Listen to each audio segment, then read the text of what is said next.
Are you completely stressed out this holiday season? You're not alone. It's one of the most stressful times of year. I'm Craig Frizik, and I'm going to give you my 5 best tips for how to master the holiday spending season. Coming up. Hey everybody, I'm Craig Frizik. I'm a licensed insolvency trustee here in Canada. I'm a chartered insolvency and restructuring professional, which means I've spent pretty much the last 20 years of my professional career helping people with money problems. I get a lot of calls around this time of year, people stressed out about the holidays and spending, and they want to know how to do it better.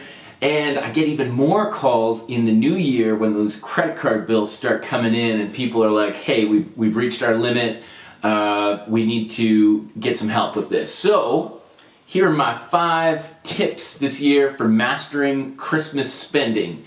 Tip number 1.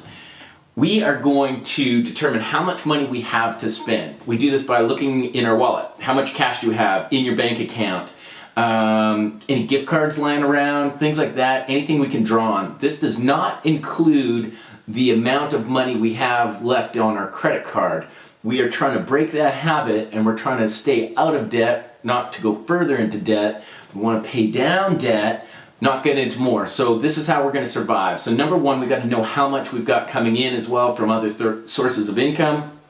Add that to how much we've got on hand, and that's going to be our starting spot. We also have to take into account, we also have expenses for our household, for living, all the needs, right? All the necessities. So we're going to take how much we've got coming in and on hand minus our necessities. That gives us a rough idea of how much we've got for the holiday spending. Step 2, let's make a list of all the people that we need to shop for. This is very important because we're going to figure out how much we're going to spend on everybody, have a plan for our money, and also we're going to be cognizant of the fact that we've also got Christmas outfits, we've got decorations, we've got extra travel costs, extra food costs. All of this stuff comes into play, and we're going to start thinking about it now so that when Christmas comes and it goes, we're prepared, we haven't gone into debt. So make this list.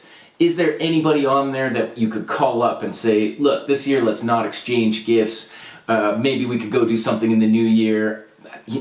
In Canada, over 50%, I think it's 52% of people are living paycheck to paycheck, which means the odds are pretty good that whoever you're calling up is going to be pretty happy to not have to spend 40, 50 bucks or 20 or whatever it is on a gift exchange. Maybe you guys could do something different in the new year, come up with a plan.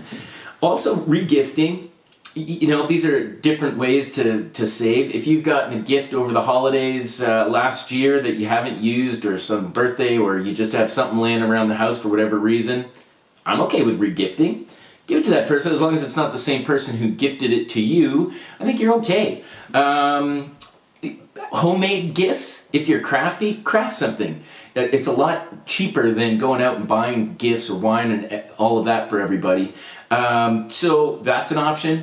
If you are a baker, go ahead and bake some cookies or Christmas stuff, wrap it up nicely, a nice inexpensive gift. One idea I've heard recently is to get a little box, a Christmassy box from the dollar store or wherever, put in like 10 of your favorite memories, or print off some photographs, or write a poem if you're poetic, whatever it is, put something in that box, gifted. I think that would be a lovely thing of all your favorite memories of that person. And if it's this year that we're saving our money and getting on track, people are gonna love a gift like that. So let's make sure the people we do have to gift, let's allocate a number, let's add up all those people, and at the end of the day, let's make sure that step in number 1, let's make sure we've got that much money put away, and if we don't, we have to go back and adjust. So there's that. Now, step 3,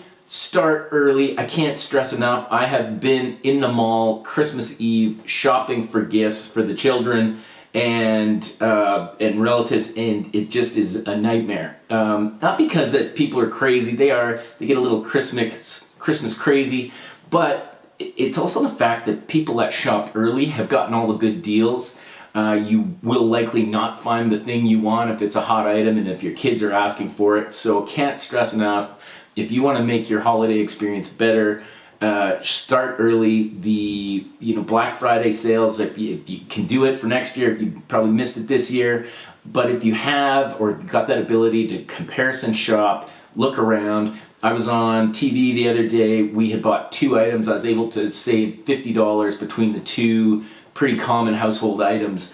So can't stress enough, start early. So that's number 3. Step 4, track your holiday spending this year. So every time you buy a gift, write it down. It'll keep you on track for your spending and make it top of mind.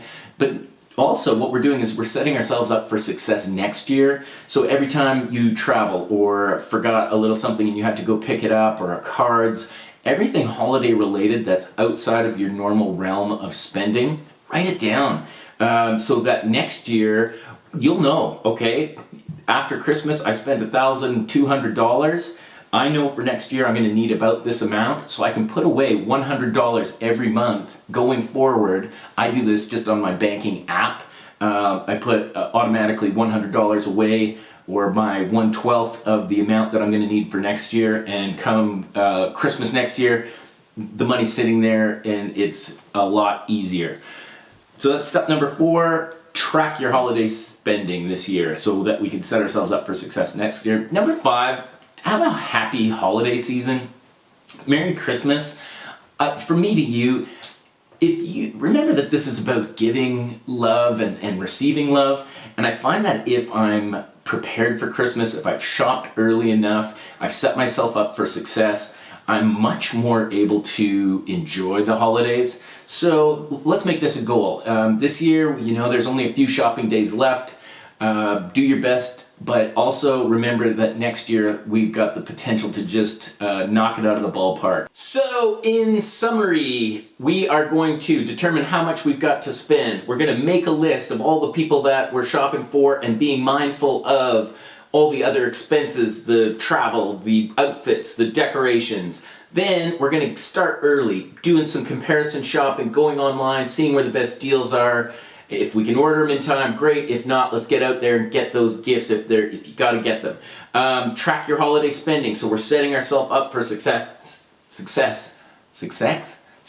next year. So that's going to mean tracking it, writing everything down, keeping it top of mind. Then have the happiest of holidays. Keep yourself stress-free, little increments of awesomeness every year, getting better and better at this until we are mastering the holiday season. All the best from me to you. I love talking about money. I love helping people get out of debt. Feel free to reach out anytime with any questions or comments. If you've got ideas about how to help people with inexpensive gift ideas, I'd love to hear them. And hit me up on Cash Coach Craig on Instagram or Twitter or in the comments below. Thanks very much. Happy holidays. Merry Christmas. All the other holidays. Happiest of those too. Hey, did you forget to shop early? It's okay. Follow these tips. You'll do great.